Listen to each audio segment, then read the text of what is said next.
Hi guys, we should be online right now. Welcome to our Darker Shade of Magic live show.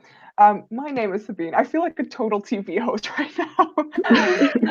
My name is Sabine from Sabine's Book Nook, and you are watching this on my channel. I will first, or like, will first.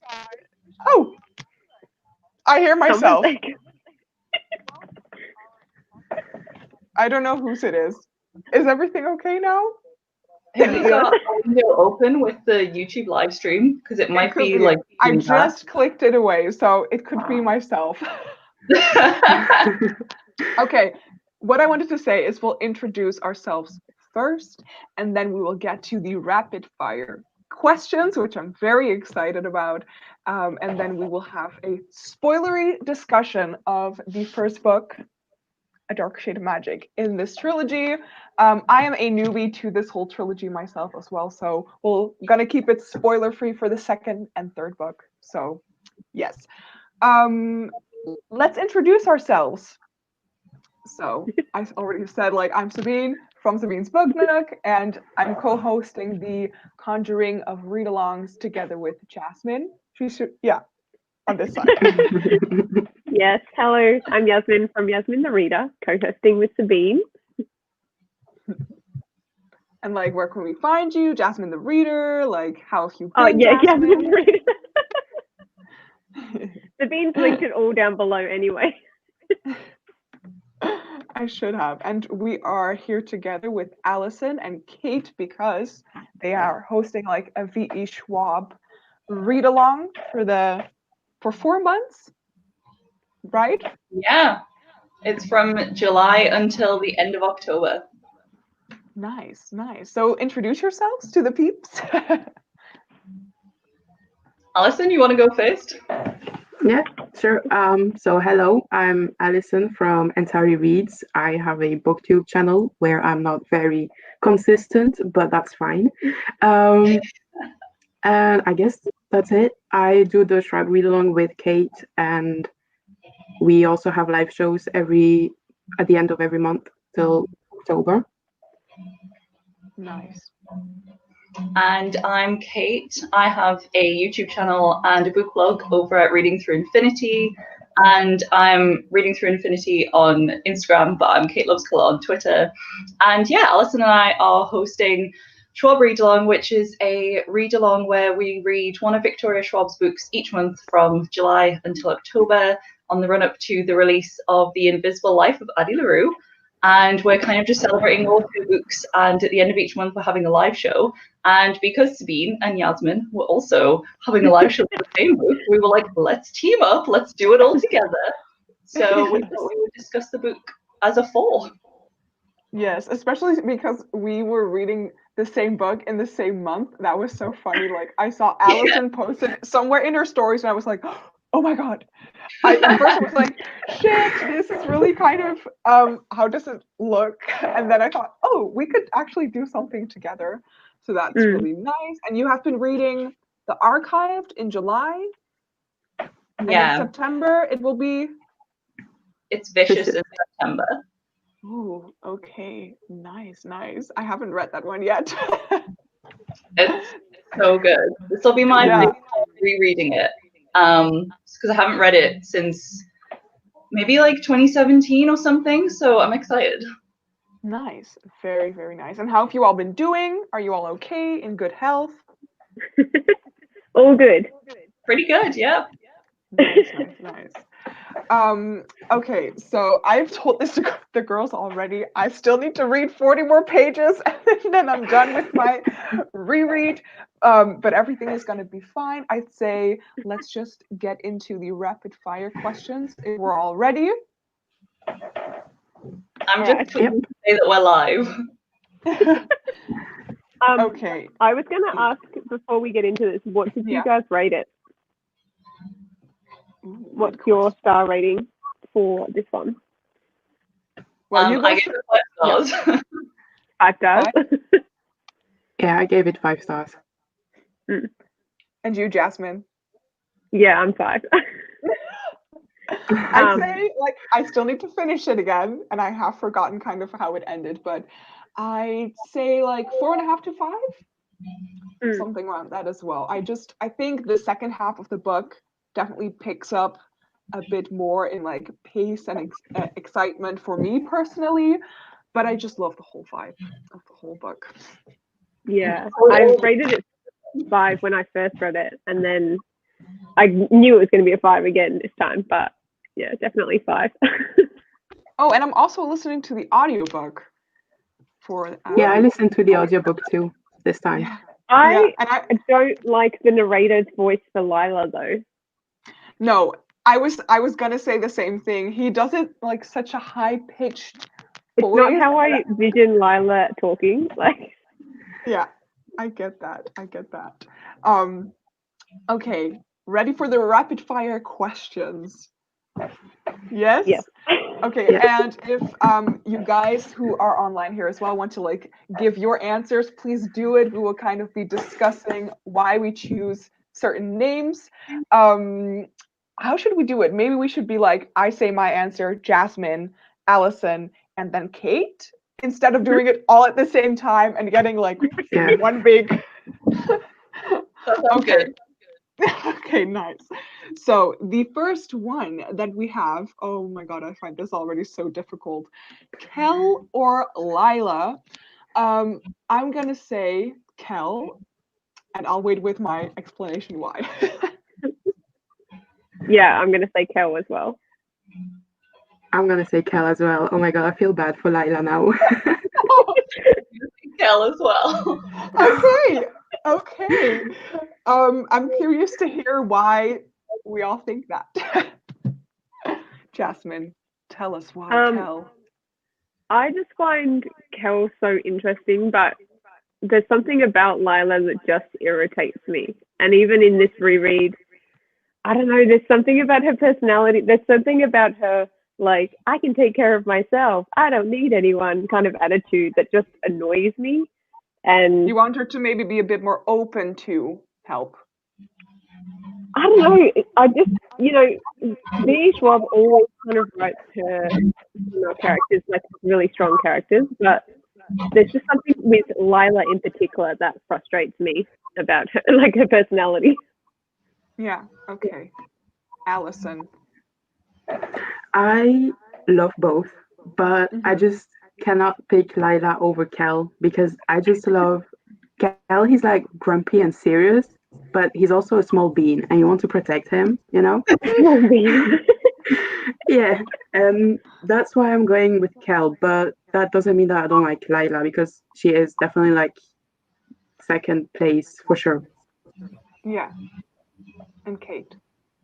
Yeah, I'm kind of the same. I think with Kel, I feel like if we met in real life, we could be good friends, and I feel like I want to protect him a little bit.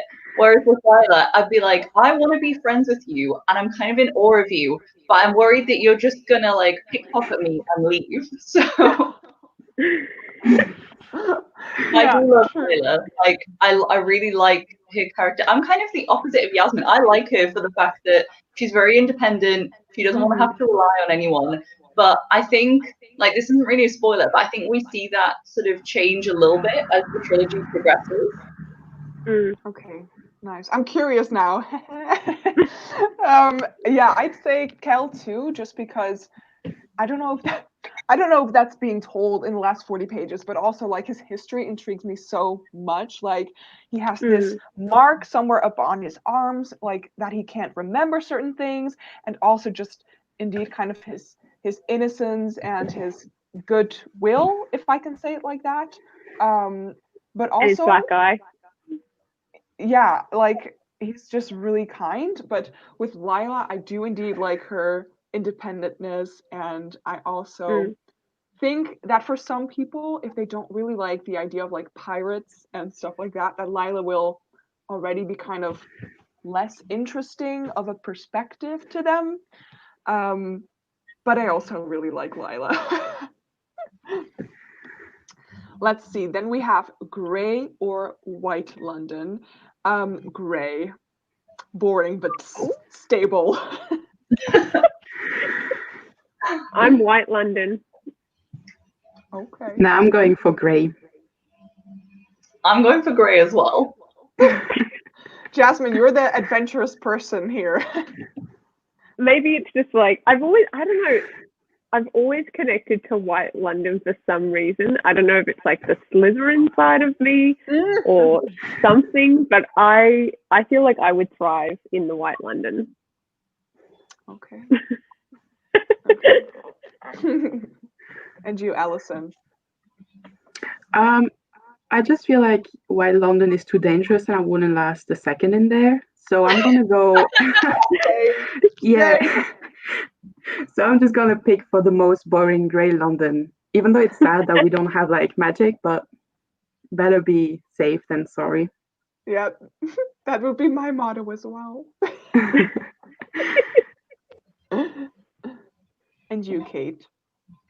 Yeah, Same I'm kind thing? of the same. I think that we already live in I live in the UK and I already live well, I don't live in London, but I live sort of not too far away. And there's no magic here, so to live in grey London wouldn't really be that different. Whereas I think I would live in White London for less than a day and I'd be murdered. Like, I don't think I would survive there. Yes. Our souls would not last in that place. Well, Jasmine, at least you have a friend who's coming with you. Yeah, it looks like me and Jacob are going to White London. A nice little field trip. And what Olivia also says here, the world building, like all of the Londons, well, okay, Grey London is pretty similar to our world, or at least it is similar. But White London does intrigue me, but only just from reading it on the page, and I wouldn't want to experience it myself. Yeah. Same. Then we have Antari or Pirate. If I'm saying that correctly, like the audiobook made me question my pronunciation again. Antari? It's Antari, yes. Yeah. I clicked on V Shrub's Tumblr because I was kind of scared that I had mispronounced my channel's name for the whole time because of because the audiobook is like Antari and I was like, Yeah. What? What is this magic? Oh my god. I would go for, now I'm confused, Antari. It's Antari. Okay. Yeah. Yes, I would choose that. Yeah, I would choose Antari. Me too. I mean, obviously. Yeah, me too. Alison. It kind of seems like an obvious choice. Like, who wouldn't want to be able to create, like, how do you say that? Conjure magic, like, just create things and be able to heal people and do all this cool stuff. Plus, Also I If feel like if Alison had chosen Pirate, I would have been like, you cannot lie. Yeah, can you imagine? So my name's Antari Reads, but I want to be a pirate. Yeah. You're cancelled.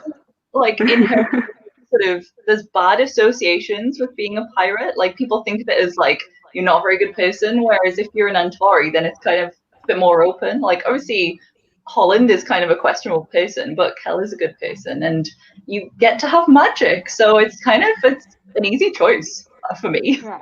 Yeah. Let's see, Holland or Rye. I don't, like I said, haven't read the ending, so I don't know if there's going to be more information about Holland anymore, but until so far... Oh,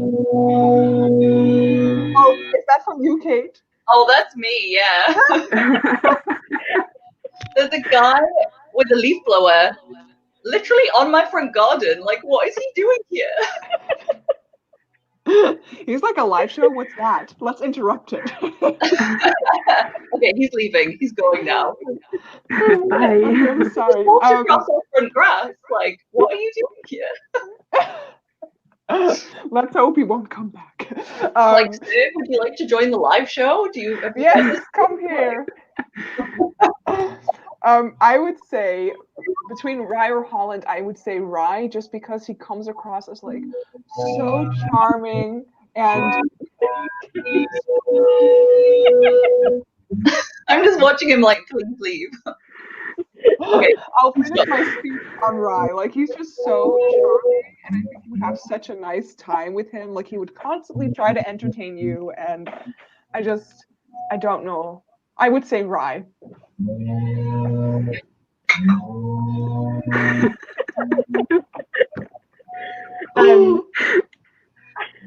I would say Holland.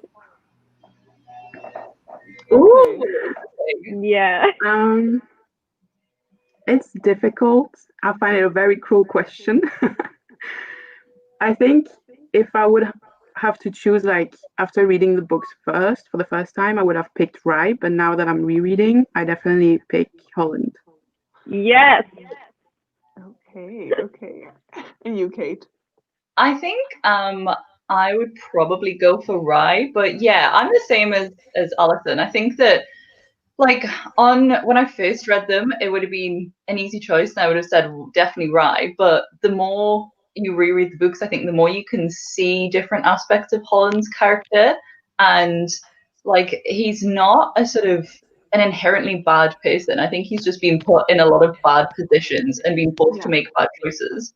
Like some of the choices are his. I'm not exonerating him and saying like, oh well, he was forced into everything. Like I think he does make a lot of bad decisions and he's very cutthroat, but I don't think you can write him off as just evil.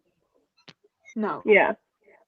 I'm very curious to see like how his story will go in book 2 and 3. I think it will take a very interesting turn, and I think I will probably be, how'd you say that, taken over to the Holland side as well after reading book 2 and 3. But we shall see. We should do this quiz in the next live show with like the similar characters, and we'll see if you change your mind. Ooh. Yes, that is a good one. Okay, yeah, so interesting. We have then Arnesian, so the Red London language, or Mactan, if I say, I don't know, whatever. White London language. Arnesian. Yeah, Arnesian. I agree, yeah. Yeah, Arnesian for me as well. Yeah, I'm kind of curious also whether the languages are inspired by some cultures here in our world as well, like probably will, I guess. Yeah, I think I saw the Schwab mention that the Arnesian is loosely based on Turkish, and White London language, whose name I'll always forget, is based on more like Scandinavian languages. Oh, yeah. Okay, then I would have guessed right.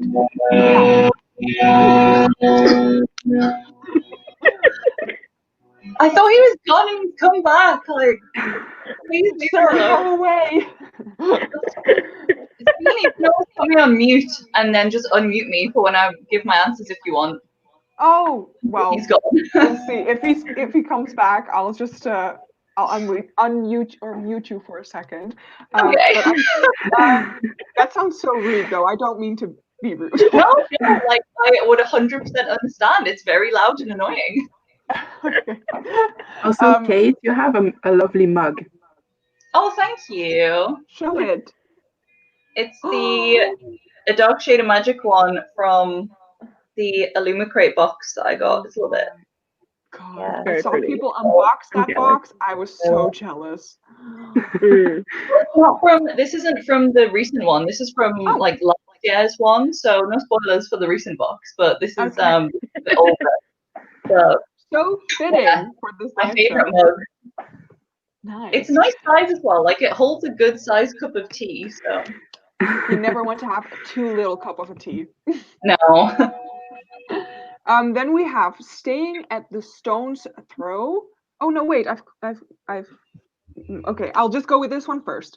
Staying at the stone's throw with Baron, or staying in the royal palace in Red London. Wow. This is difficult. My first instinct would be the stone's throw with Baron, but I don't know. Yeah, I'm the same. I actually really loved Baron. He's such a sweet character. Yeah. No, I would go with the Royal Palace actually.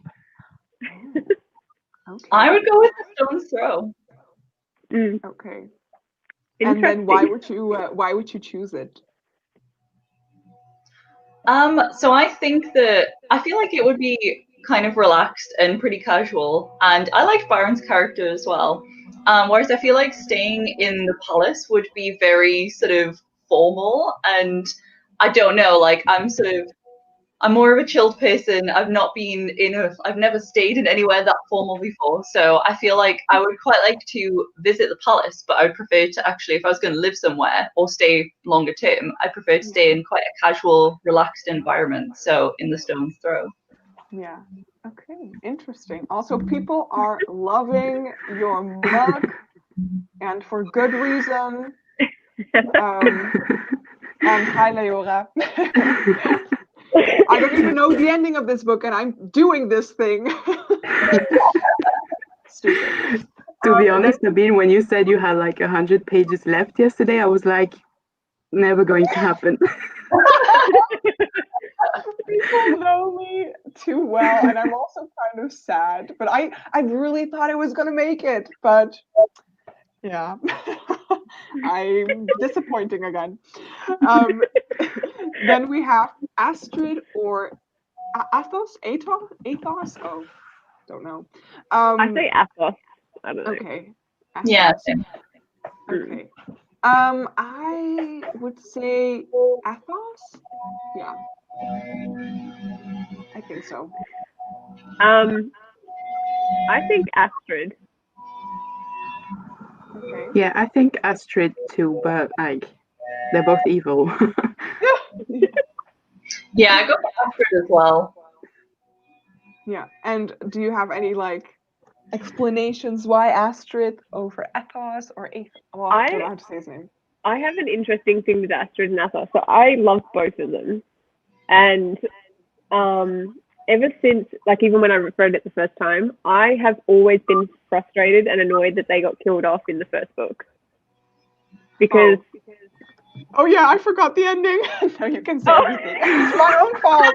It's my own fault. Just say everything. I thought that happened like not in the last 40 pages, but okay.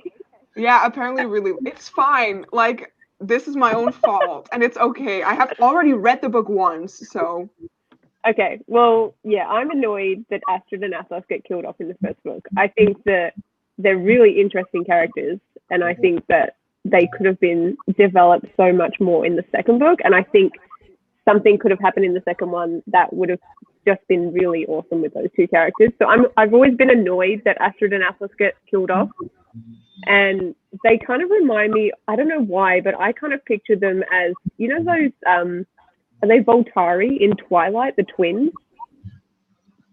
Is that what they are? You know the bad vampires in Twilight, the brother and sister. I've always kind of pictured them like that for some reason, and I have no idea why. That's funny though. I think it's a good comparison. I think. Funny. I don't know, but it has annoyed me that she killed them off in the first book. I think they could have done a lot more in the second one. Okay. And you, Alison? I honestly have a stupid reasoning, but it's just that most often when we read A Darker Shade of Magic and someone is getting tortured, it's more often than not by Athos. So that's why I would choose Astrid. But I think she's more sneaky. So I think it would be even, I don't know. They're just evil, but in different ways. Yeah. Okay.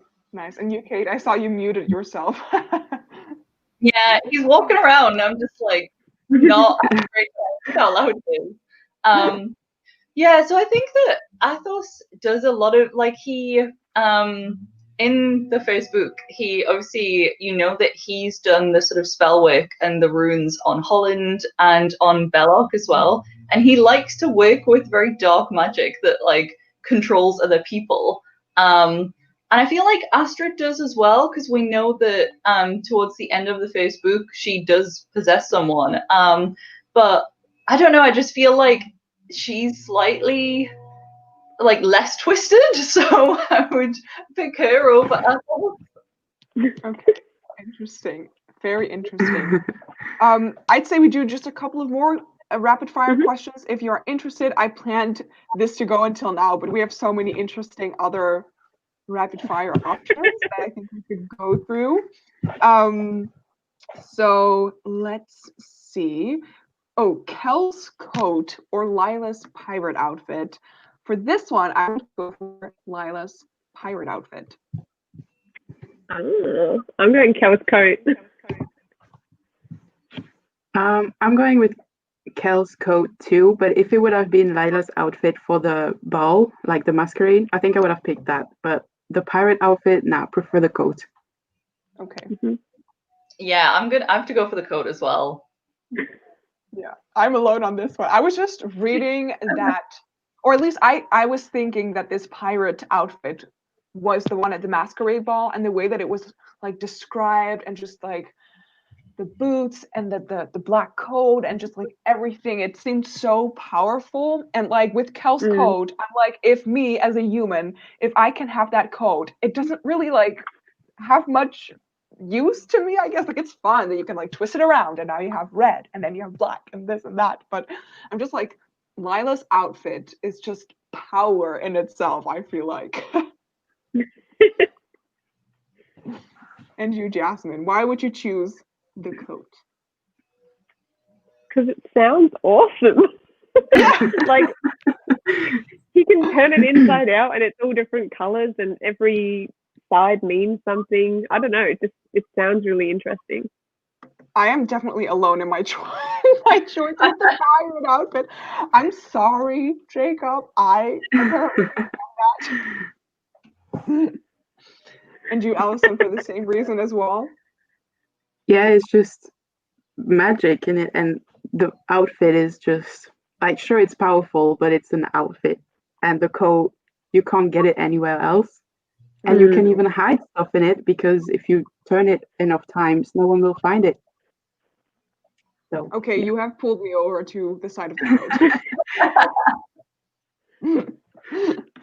coat. Let's have another look.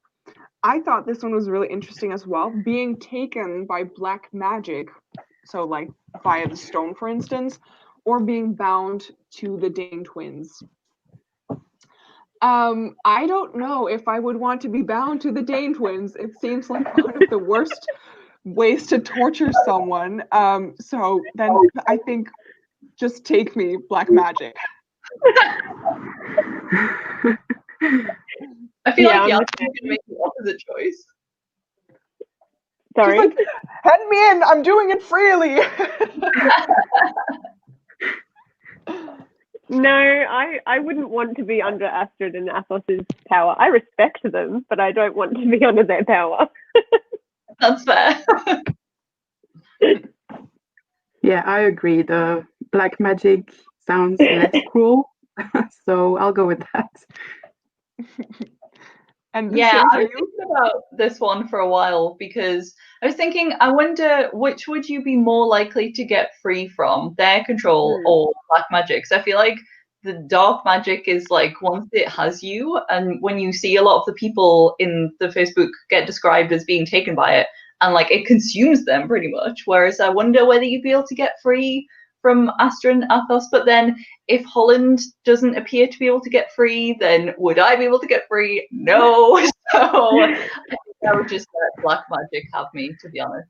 Yeah, I was thinking like if you're like in possession or like bound to the Dane twins, like you would have to do things against your will, and with black magic you probably don't know that you are doing things against your will. Like you're just gone. So yeah, I don't know which one is better. It's both just, it sucks.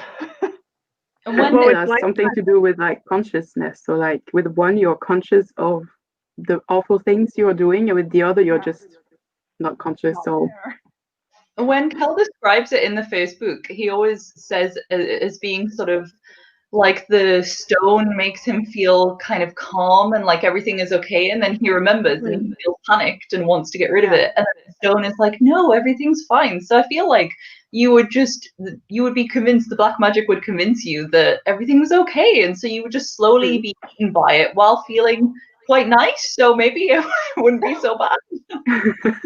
Where I can't remember what that character's name was, the one who was under the power of the Athos, and he was still like conscious of the fact that he was not in control of his body. It was Belloc.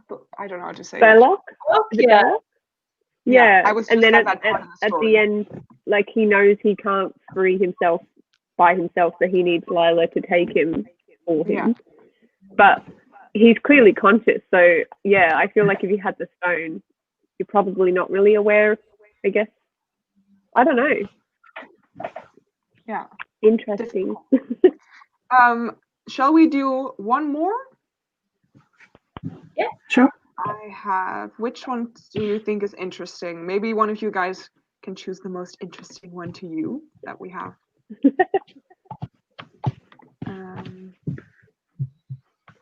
Jasmine, do you have a favorite rapid fire question that we have left? Oh, I don't even have the document open. Oh, okay. Maybe Alison? Let's go with as Parata or as Hasari. If I'm pronouncing that right, yeah. that is. What was Pirata again? What did that mean again? Burn. Okay. And Hazari was to heal, right? Heal. Yeah. I would go for Hasari. Jasmine, burn. We feel like you're so like evil right now, but you're okay.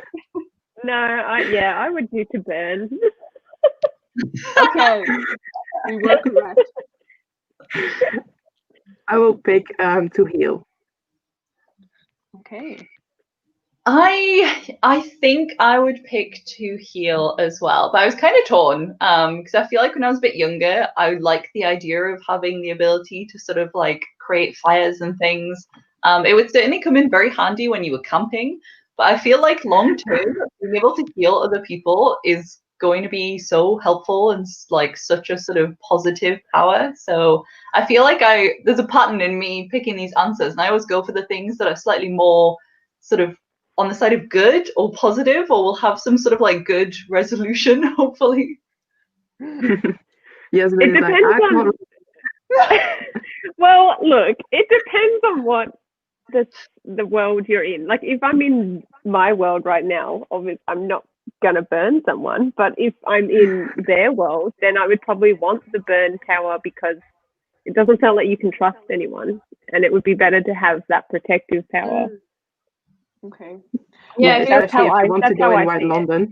Yeah, it's gonna be a good yeah, if I'm going into White London, I want to burn people. I don't want to heal them. I was also thinking, I know Alison has read this book. I don't know if you have, Kate, but I don't think Jasmine has read it. If you choose to burn, you should definitely read The Poppy War. Like, oh yeah, I've read it. Oh, you've read it? So yeah. good. Okay. I was thinking like that would be a perfect recommendation for you if you're like, burn. Okay, so those were all of the like rapid fire questions that we have. Right now we'll go more into like the spoilery discussion. So like only spoilers for the first book, A Dark Shade of Magic, and not for the second and third one, please. And we'll just go through different, how do you say that, like subjects or like world building, plot, characters, just like moments that we just want to chat about. But first, let's all show you the copies that we have of the books. So I don't have the dust jacket with me, but everyone was asking me on Instagram where I got this copy from. I'm like, I drew it on myself. So it's just. Oh, that's so cool. Yes, thanks. I think it worked out pretty well, but it's just like the white US hardcovers. Nice. This is my copy. I had the white ones, and then I gave my set to my best friend, and then got the collector's edition. They have artwork inside of them, right? Yeah, they've got the like at the front. Ooh, that way. It's so pretty. Oh, and you get my the God. ribbon. That is so nice as well. Like, Yeah. The collector's edition. I have quite a few editions. I've been collecting them for quite a while. Show us. My first set is like a box set, so it comes in a little slipcase. Mm-hmm. But yeah, I when I go on holiday to places, which obviously I haven't been doing at all this year, but you know how people go on holiday and they like to collect like key rings or fridge magnets and things like that from different places they visit. Well, I like to get different editions. Oh, oh, they're the French ones. Oh my god, Yeah. show us. I love With those them. Oh my god, that artwork is so stunning. Do you have Yeah, all three? Because nice. I was looking at buying them today. They're so like I've got the 3 of them because I think I bought that one when I was in France a couple of years ago. And then I think my sister got me the second one as a birthday present, and then my friend got me the third one. And together they're stunning. Like they're so beautiful as a pet. They're just Victoria gets amazing covers in every language. So pretty. I love those covers. Yeah. I'm so jealous. So what shall we discuss first, guys? Do we want to discuss the world building first? Yeah. Yes? Okay, and Yeah. also if you want to ask any questions, guys, just like Jasmine said, leave them in the comment section and then we will get to them as well probably. Now I need to find yes. Cool, we already got a question. Oh yeah, I see it. Which element would you want to control? Only one. I find it quite easy, this question, because it's like I already think about it when I watch Avatar or something like that. And it's, well, Me too. Yeah, me too. Water all the way. And you, Jasmine, Kate? I'm going to say fire, but not because I picked burn earlier, but whenever I play Pokemon, I always choose fire Pokemon starters. Yes. That's cool. I think, and I'm the same as Alison. Like I watched Avatar. I loved Avatar. I used to watch Witch, that TV series where they all controlled a different element. Like used to love that when I was younger. So I feel like I've spent a lot of years thinking about this. And despite the fact that in the books, I'm pretty sure Holland literally says, well, like it's one of the weakest elements. But I would kind of want to control air because I feel like you could make yourself fly, and you could literally sort of almost telekinetically move other objects, but using the air around you. So I think I would want to pick air as my choice.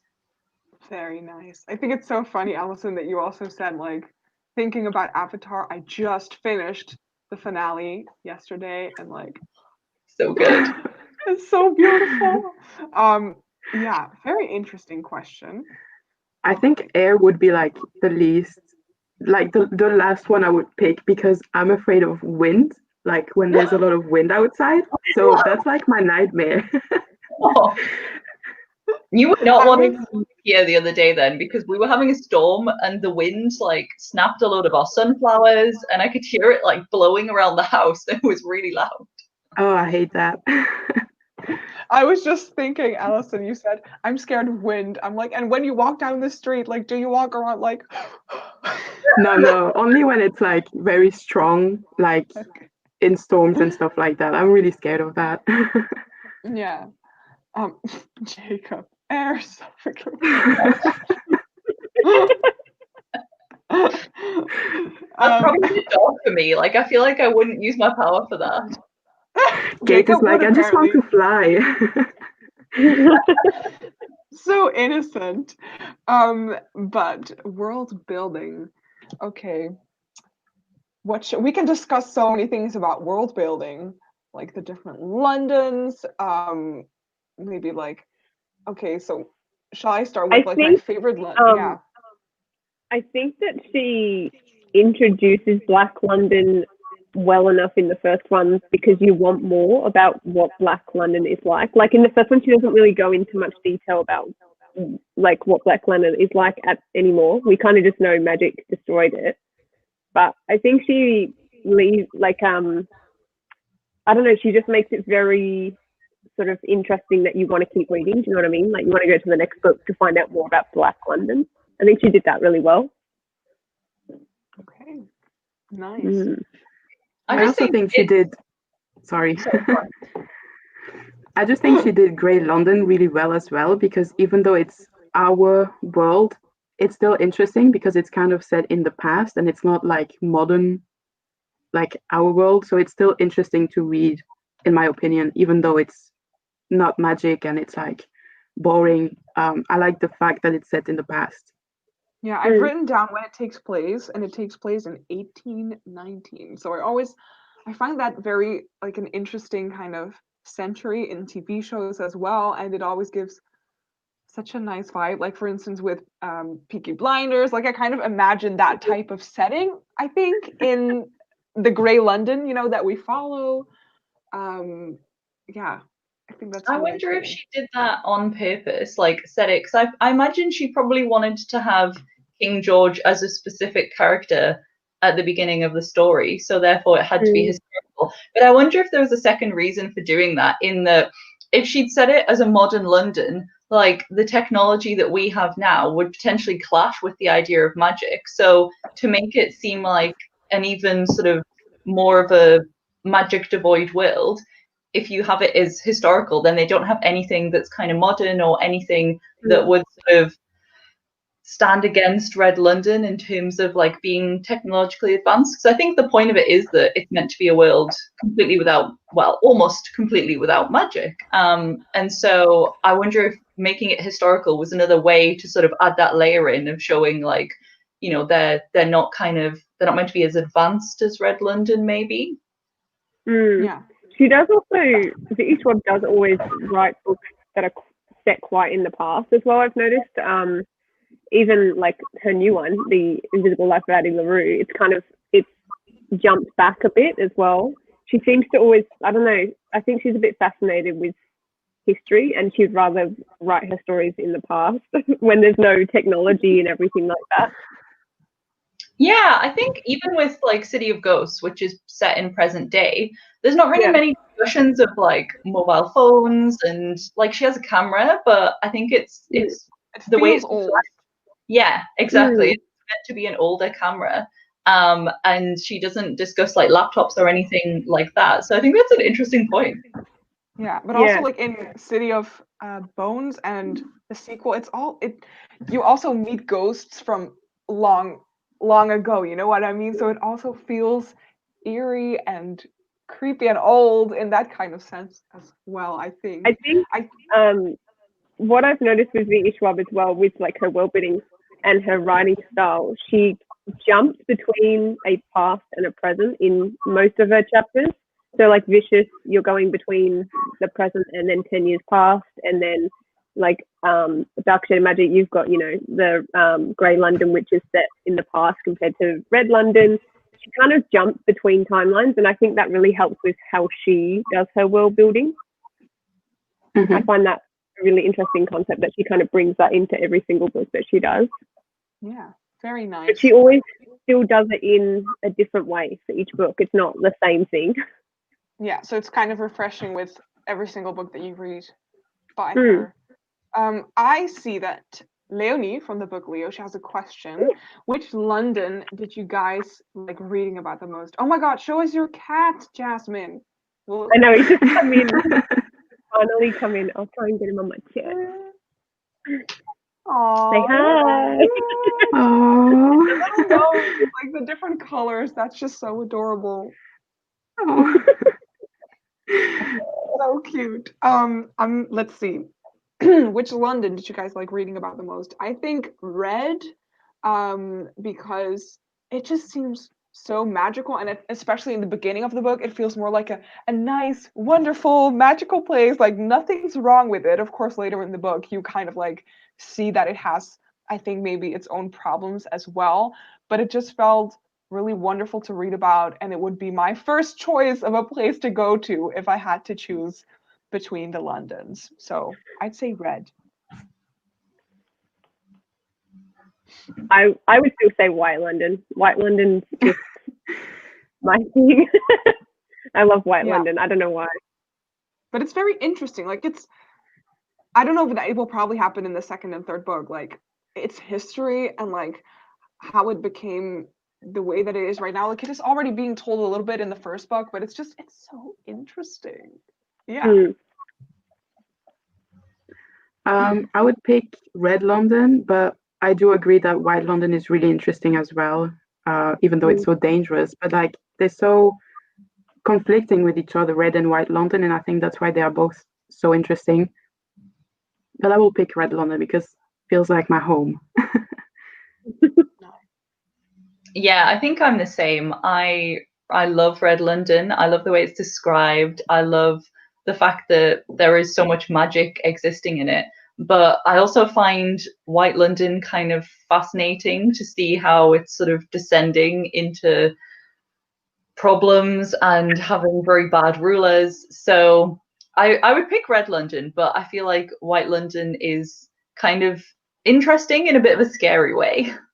Okay, yeah. I see Jacob saying you're also Red London, because who wouldn't love smelling like roses all the time? Well, I wouldn't like smelling like roses. I hate the smell of roses. Is that strange? I No, don't know. the Like in soaps and stuff, I just ugh. But they say in the book that the smell of Red London or like Kel's smell is kind of different for other people. So some people smell it as like lilies and other flowers, and some people smell it as roses. So I would hope that if I lived there, I would smell as like just not roses, because I'm the same too. I don't really like the smell of them very much. Yeah. I think it's so fascinating. And someone here also says White London for sure. There's something so eerie and atmospheric about it. And I think we can all agree on that with White London. I think, do you want to say anything more about the different like world building, and maybe you have something you liked so much, maybe you had something which you didn't really like, or I don't know. If I can just like touch upon the subject we already discussed, but could you imagine if Red London was no, Great London was in our modern world, and like if you had to travel between Red London and come here, and then all of a sudden you had to take the subway or something like that, like how weird would that have been? Or he whips out his mobile phone and texts rides. BRB coming home. I think that would be so funny. So maybe that's why the Ishwab decided to set it in the past. He was like, no, we are not dealing happening. with subway and phones. Somebody should write that though as like an alternative fan fiction of Crochet Magic. I would totally read that. So funny. Let's see. Do we want to discuss plot next? Okay, Yeah. so I was gonna say that I definitely prefer the second part kind of the story from like somewhere at the ending of page 200 on, just because the tension and just kind of the darkness, and I don't know, it just gets really intense, I think. Yeah, the I do atmosphere really, definitely changes. yeah, I do think the story gets introduced to us in a very accessible way, and yeah, just really quite nice. But the second part of the story is just so exciting. I think it's really interesting you said that, because when I first read it for the first time, I felt like everything was like very sort of fast paced and everything led on to another, and you know it was really well plotted, and it was all very kind of like whoa, everything's happening, this is amazing to me. Whereas now this is the third time I've read it, and I feel like you can really see how everything is connected, and how I don't know, I just feel like the more I read it, the more the plot feels incredibly well conceptualized and just really well written and thought out, and the way it progresses makes so much sense. Like there's nothing superfluous there. There's nothing that you're like, well, why did they do that? Or that doesn't make sense. Or I don't think there's any kind of plot holes, and everything is so like smooth from sort of the first page to the last page. And I feel like I've noticed it more now because I've read it more and I'm more familiar with the story. Whereas on my first read, I was like, wow, this is amazing. My mind is blown. Yeah, I do agree with you. It does seem like everything that should be in the story is in the story. And it's not as if like I really disliked part one, or as if I thought it was less good, but it was just a nice introduced in a nice way, I think. Yeah.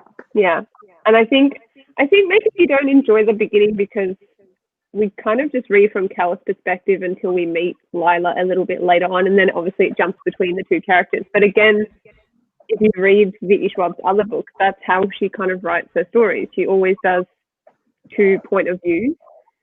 So maybe she like struggled with her pacing a little bit at the beginning of the book until she got Lila introduced, and then she kind of found her rhythm, if that makes sense.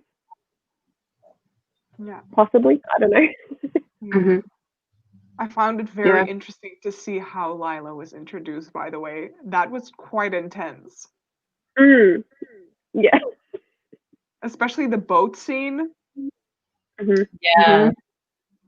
I think that's where you kind of see like, oh, this girl, what is she capable of? Yeah, I agree that the plot, like plot-wise, the second half of the book is maybe more intense and like not interesting, but definitely more intense. But Hmm. because I'm rereading the series and I know like I love the characters so much, I also like the first part because they're just there and like that's enough for me.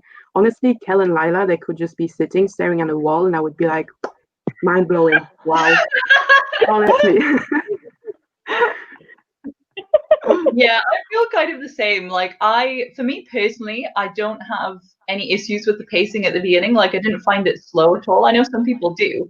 But I think that the way that Kel and Lila meet, like that moment in the plot is so iconic to me. I was reading it and I was like, oh, I love the way that they sort of come together and the fact that you almost don't, like, they're so different. You kind of don't expect that they would form a friendship. And it is a kind of an uneasy alliance at first, but I just love the way that they stick together throughout the novel and that, like, once Lila has decided to stick with Kel, like, that's it. She's kind of with him to the end. And I just really like the way that they travel across each London. Like, and that's another thing that I think is really cool about both the plot and the world building is the fact that the way that London is described, that all four are described, like they're described in terms of you can actually visualize walking down the streets. And I know that Victoria actually went to London and like did walk through when she was writing it so that she could kind of plan Grey London in her head. But it's the fact that you can visualize them both from like being there and standing in the streets, but almost from above looking down as well, because we know that the order of them is kind of like Grey London, Red London, White, Black. And so you can kind of visualize how they exist on a spatial plane as well as how they exist when you're standing in the streets. And I just think that's really clever, like duality about the world. Yeah. I like as well that in order to get to each London, you have to go through them in the same order. Like you can't go from Grey London to White London. You've got to get through Red London as well. I thought that was really interesting. Does anybody else have an issue though with the fact that Kel and Lila kiss? With what? Excuse me, what did you say? With? That Kel and Lila kiss? Oh, yeah, that, or at least I've only remembered that quick kiss that she gives him. I don't know in the end if they kiss again. Yeah, but it's another quick kiss, isn't it? Yeah, he gives her another quick kiss at the end. It feels strange. They don't feel it feels like forced. Yeah. what Jacob says, Kel and Lila ain't for me. Not in that way. Not in that way, no. I don't think the purpose of including it was to be romantic though. Like I don't really think that's the inception of any romance for them. I feel like it's sort of, I mean, the first one, I think Lila instigates it, and I think she's literally almost doing it for luck, almost like, well, if I'm joined with you, maybe I can be more connected to you. So when we travel, like, it's going to be more successful. And she kind of says that. She's like, oh, just for luck. And I don't get a sense reading from that moment that she has any kind of romantic attraction. I think she's a very spontaneous person. So I think she was like, I'm going to kiss him. And then she did. And that was kind of it. I don't feel like there's a deeper level to it almost, or at least not at that point in time in the story. So I kind of, part of me was like, why did we include it? But also I can see why. Like it's a very quick flash moment and then it's gone. I think she's sort of making a comment on like people do things like that if they're worried for their lives or their future, and people make kind of spontaneous decisions that maybe don't fit in with the rest of their character or their plans. So I don't really have an issue with it, but I can see why you might be like, why is it there? Do we know how old Kel and Lila are? Kel is, I think, 20? He's 20 and she's 19. 19? Yeah. 19, yeah. Because I read her almost as if she's like 16-ish. I don't know. I read Lila as younger. Alison's face. Excuse me, miss? No, I don't because know, I think she is like, Kel is very serious, but with everything that she does, in my opinion, she doesn't come off as a teenager. But Yeah, I I feel feel like she's almost older because she's so experienced. Like I think Kel is kind of naive in a lot of things because he's lived in a very kind of safe place for a lot of his life. So I feel like she feels more experienced and older to me, even though they're very similar age. I see that you're not alone in your thought though, Yeah. Jasmine. Yeah, I don't think I read her and was like, oh, she seems younger. I haven't thought about her age that much besides that, to be honest. I was just like, oh, he's 20, she's 19, and I think they read as their age. I'd say, in my opinion, but. Yeah, I feel like Laila has been like through a lot and she has had to learn how to survive by herself on the street. Yeah. And I feel like that's why I don't see her as younger than she is. Yeah, I don't know. I'm okay with her age and with the kiss. I never saw the kiss as romantic. Not even the No, first time I read the book, this time Mm. neither. So yeah, a bit like Kate says, it was just like, oh, I want, yeah, full luck. Let's do it. I might Yeah. die, so let's do it. It was like that sentence when I read it, I was like, wait, what? It was like out of the blue that it happened. So it was kind of like, whoa, okay, that happened.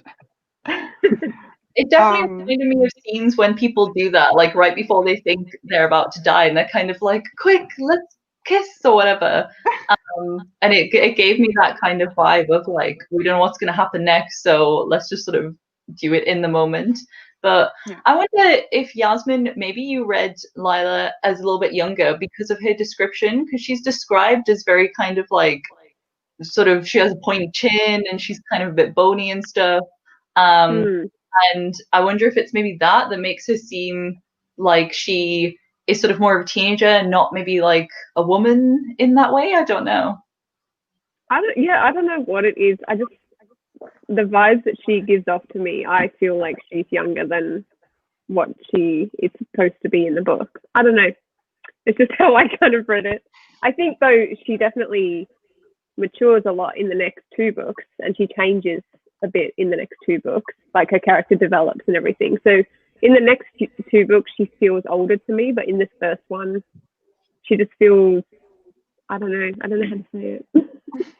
Maybe it's like her attitude then. Maybe her attitude is what makes her seem younger. Yeah, she's stubborn, maybe. Yeah.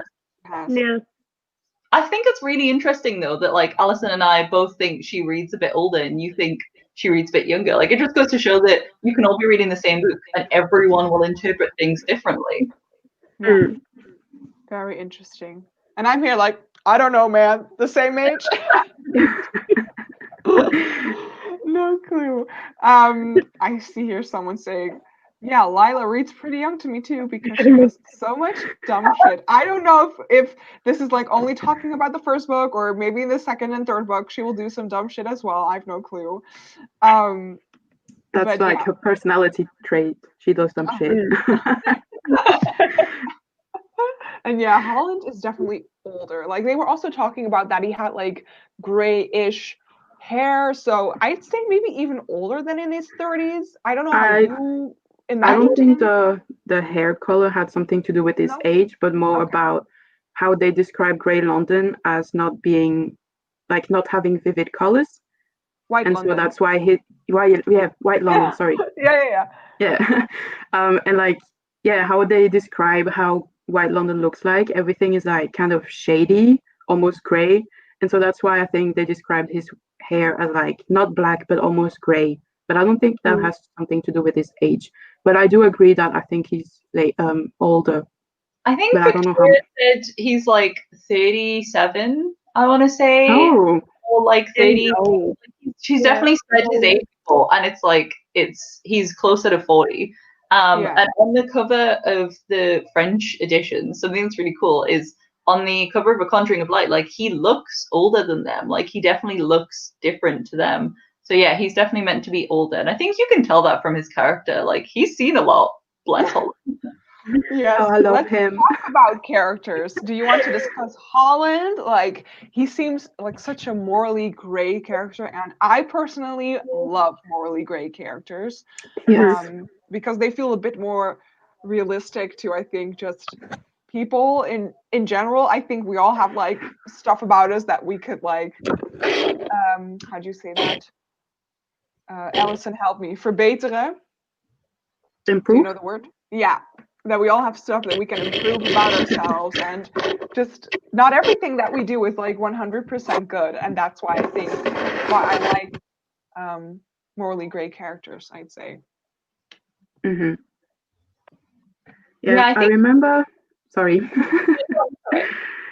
I remember going to the Netherlands last year, and I saw the Schwaber like a convention for YA, and she was explaining how she loves to write characters and then yeah, write them in the first book so that not a lot of people like them or everyone loves them, and then in the second book she writes them so that you feel kind of like the contrary of what you used to feel for that character, and I feel like that's something with Holland that she does beautifully in The Darkest Shade of Magic.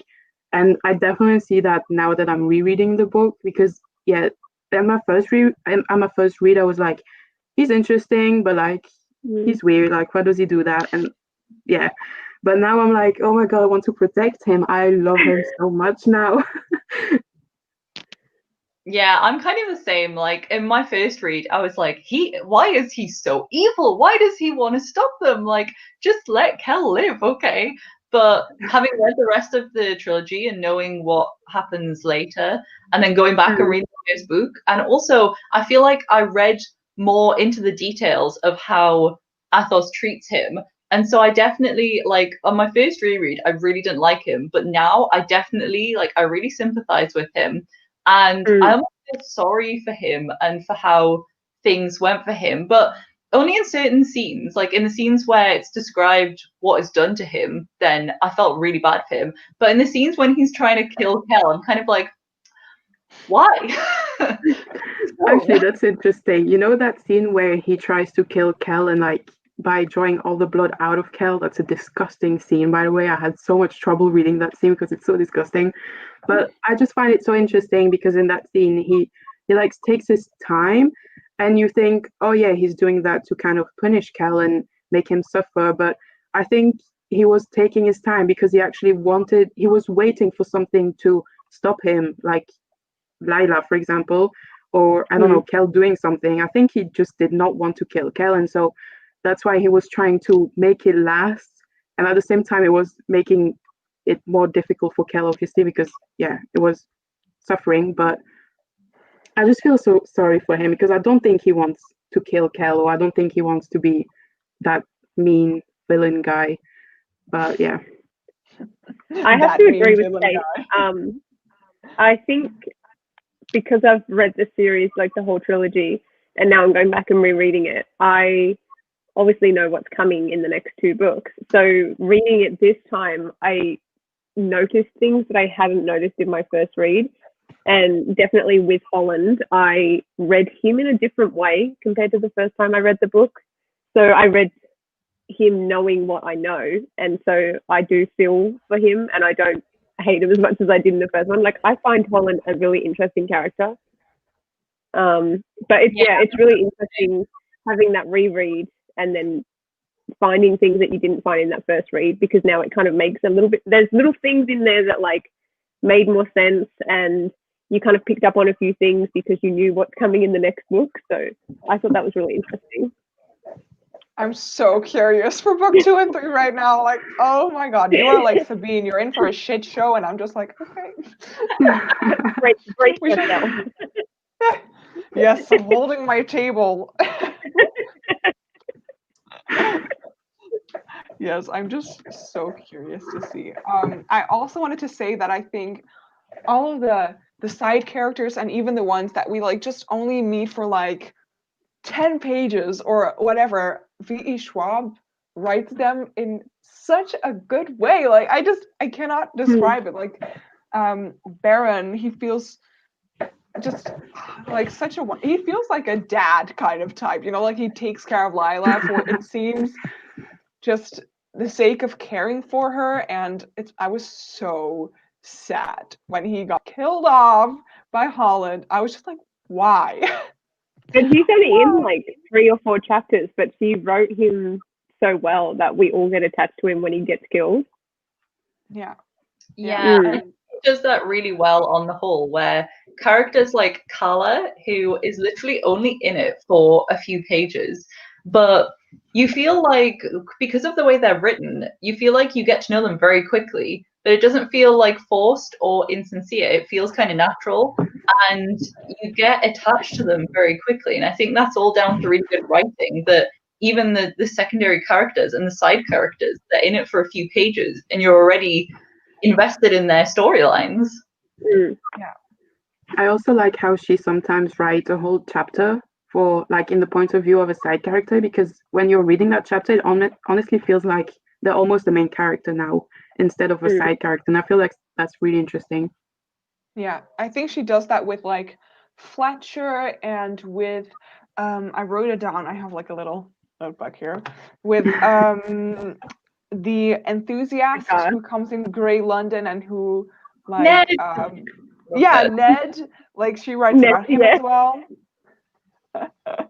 And who did Booth or something who kind of like finds the sword of Lila and he just gets consumed by black magic. Like she just writes 1 chapter, perhaps 2, with them as kind of like the main character, and it feels like you said, Kate, so necessary and just nice. Like sometimes you feel in a story that a side character is just a side character and kind of there to help advance the plot in some kind of convenient way sometimes. But I felt like with V.E. Schwab, with this book, that was totally not the case, I think. And she did it with the guards, didn't she? Did they get a chapter? Yeah. I wonder if it's because she gives them chapters that they're in third person, but they're still kind of from their perspective.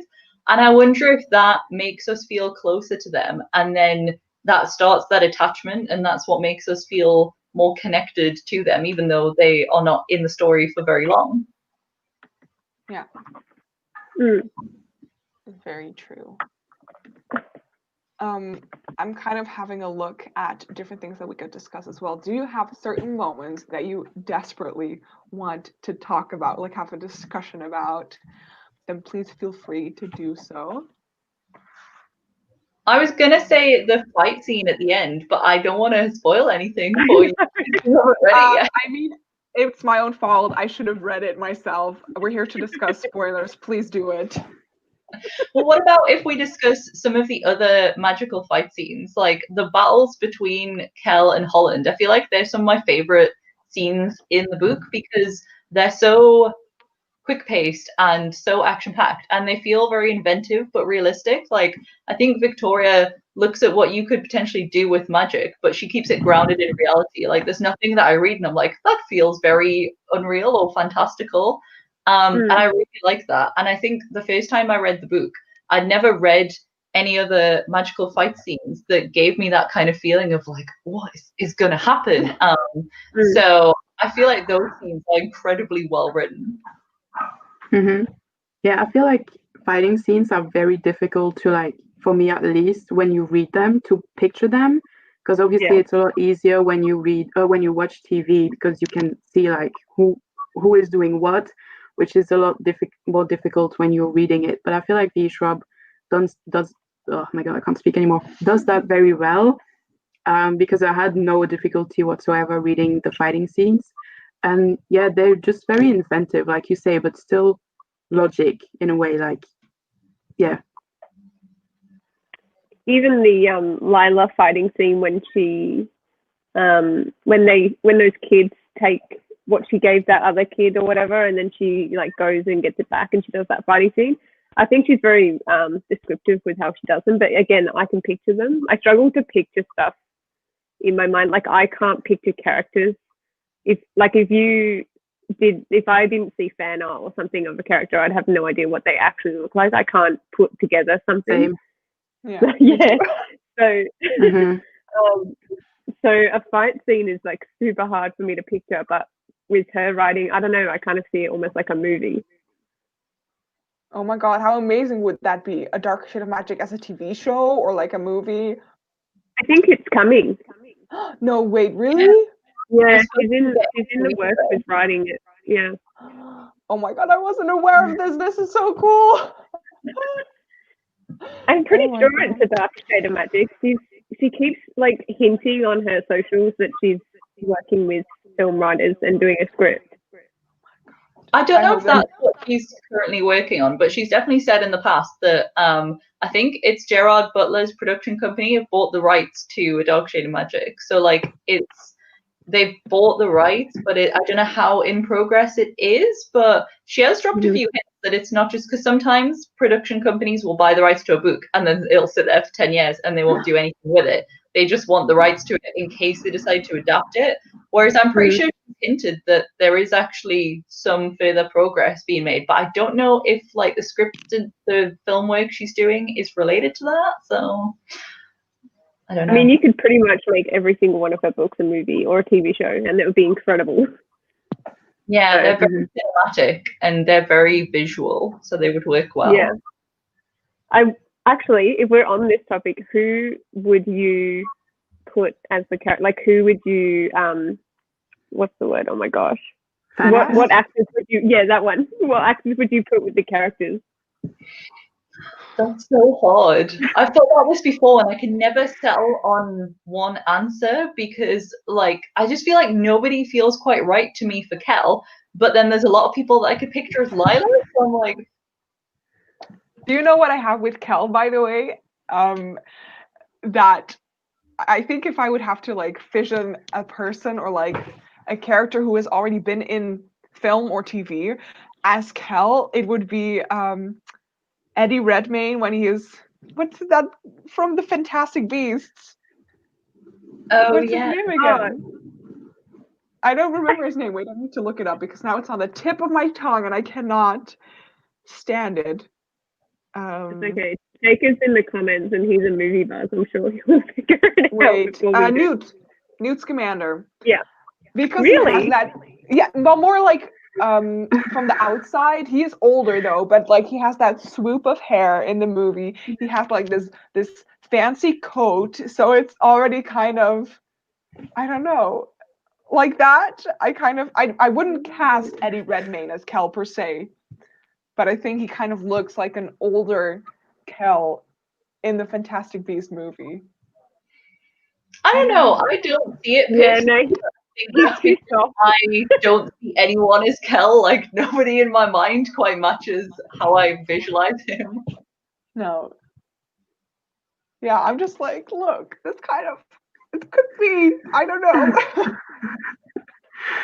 I don't think I can see it as Kel. No, I wouldn't know either. No, very good question, but very difficult. Yeah, I know. I'm stuck. I feel like once you ask that kind of question to me, I'm like, do I even know actors? Who do I know? No. I'm like, question. I read books and don't watch movies, so I don't know. I feel like somebody once fan casted Lily Collins for Lila. Yeah. And I'm like, I can kind of see it, but I don't know, like Lila's face is described as very like sharp edges and kind of bony, and Lily Collins has very like a soft looking face, so I don't know how accurately it would match up. But if she had short hair and was wearing like all sort of black and stuff, then I can kind of see it maybe. What about maybe like Keira Knightley? I don't know. I feel like she's kind of. I don't know how old she is, but I don't know. Like her face just kind of doesn't match up with Lila's face in my head. It's a really hard question. I'm also like Keira Knightley. She has played in the Pirates of the Caribbean ride. I'm also like, she has had her chance. She's had her shot. Like, let's give someone else the spot. You know what I mean? Like, not as if she did a bad job, but I'm just like, I need someone refreshing, like a new face. I'd say. Yeah. Like, one thing I think that's really good, just to go off on a tangent slightly, the one thing I think that's really good about the Shadow and Bone adaptation is that a lot of the actors they've cast are like, they're not really famous yet, and this is maybe their break, or they've been in a few things, and I think that's really nice because it's giving a chance to actors who have not maybe been in a lot of stuff yet. So yeah, maybe I would like quite unknown people to be cast if we were going to fan cast a Dark Shade of Night. Yeah, I think I agree with that. Someone once said Zendaya. Could be. I mean, she's just I could see that. Wonderful. I love Zendaya. Yeah. I love Zendaya too, yeah. The actor who plays Rey from Star Wars. Yeah. No clue who that is. Oh, yeah. Yeah, I think, what's her name? Daisy? I have no clue. Yeah, Daisy. Ridley, is it? Or Daisy Ridley. Yeah. Oh, yeah, could be. Yeah. The guy who plays Diego, that's what you said. I have only watched 3 episodes of The Umbrella Academy like last year, and I just couldn't get into it. And now everyone is all of a sudden like fangirling about it. And I just like that show. No, I need to watch season 2, but I don't know. Like, I know that guy. I see him as Diego now, so I feel like I couldn't see him as somebody else, and that's another reason why I feel like if you cast unknown actors or actors that are just getting their break, then like you don't have them in your head as another character already from what they've already played. So yeah, I think it's an interesting question though. We'll have to think about it. My boyfriend's leaving.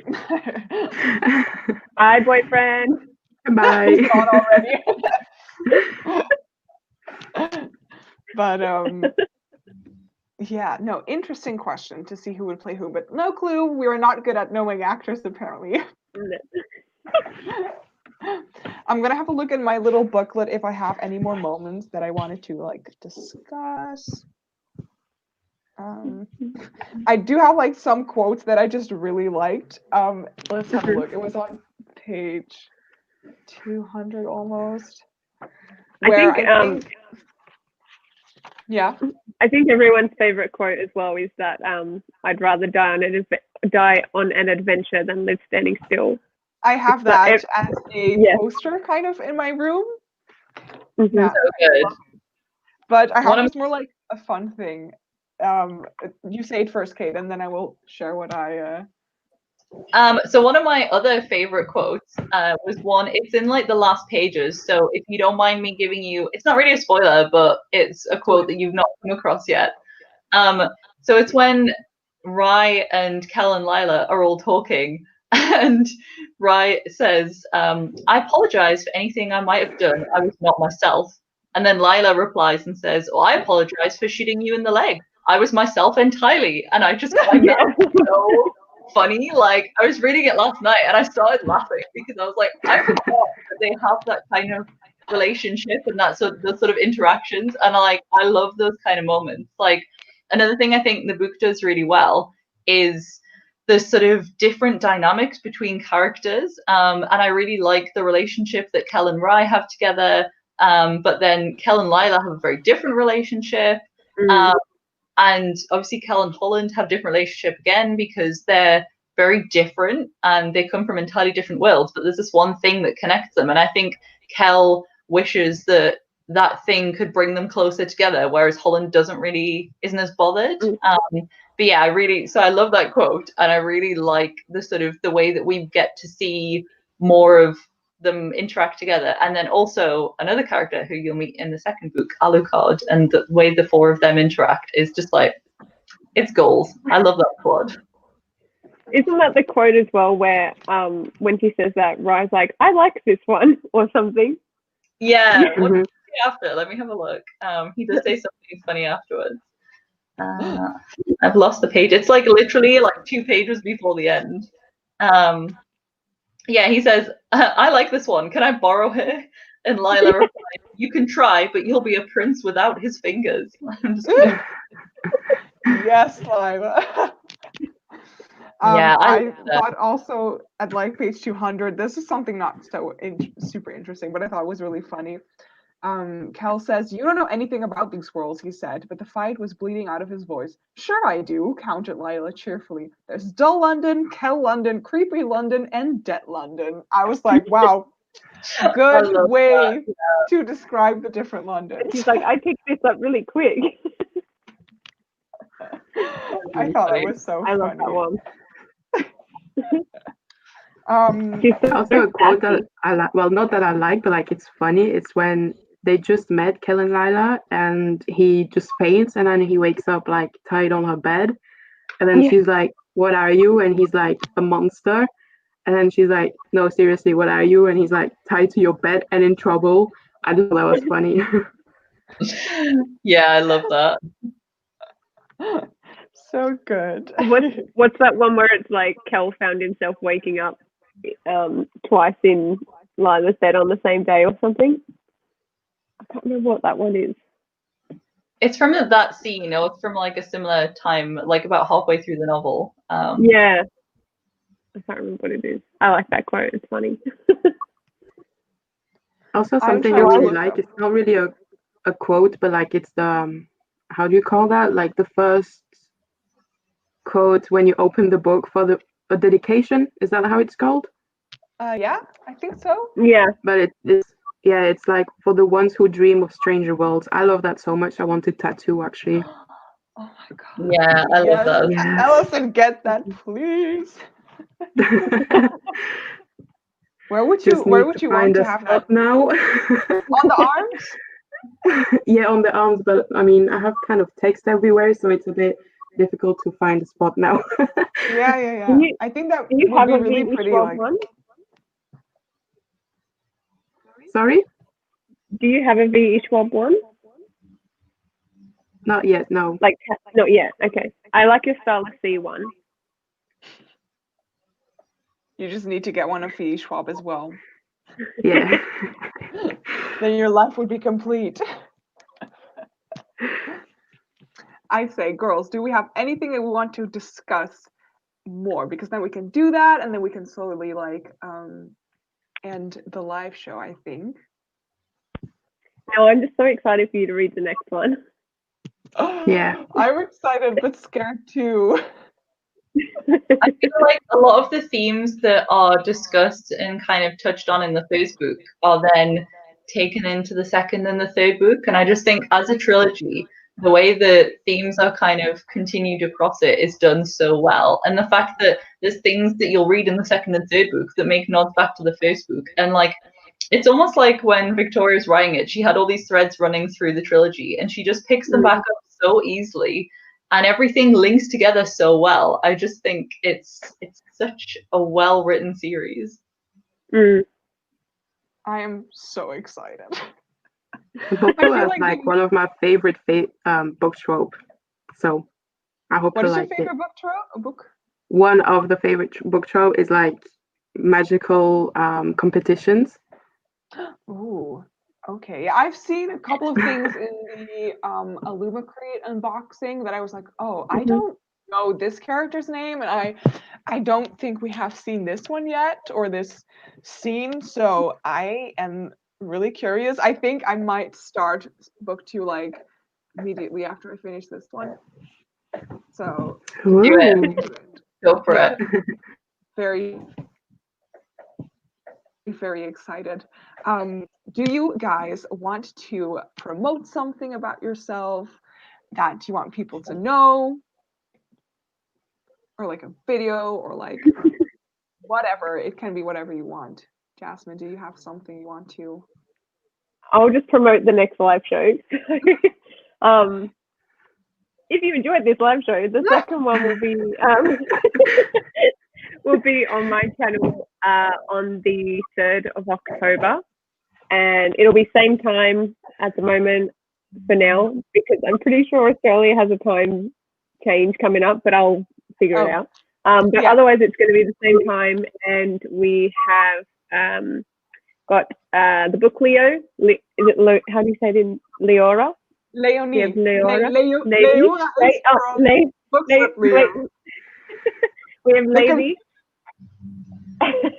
and Yeah. Olivia from Olivia's Catastrophe as our live show guest for the second She book. was So here earlier as well. she was here earlier. Yeah. So yeah, it'll be on my channel on October 3rd. So you've got like the whole of September to read the second book. And I'm excited because the live show will be 3 days before my birthday, and it's 3 days before the new V.E. Schwab book comes out as well. So it's going to be exciting. I see Leonie saying like this happens all the time. And the thing is, I get so confused because you always send me voice messages and you'll say their name, and then they both have the book Leo in their thing, and I get so lost. yeah, and then maybe also like Leora, Leonie, like it's difficult. I know them in real life. I message them all the time, and even when I want to watch their videos and I type their name in the YouTube search bar, I even mix them up myself. Like,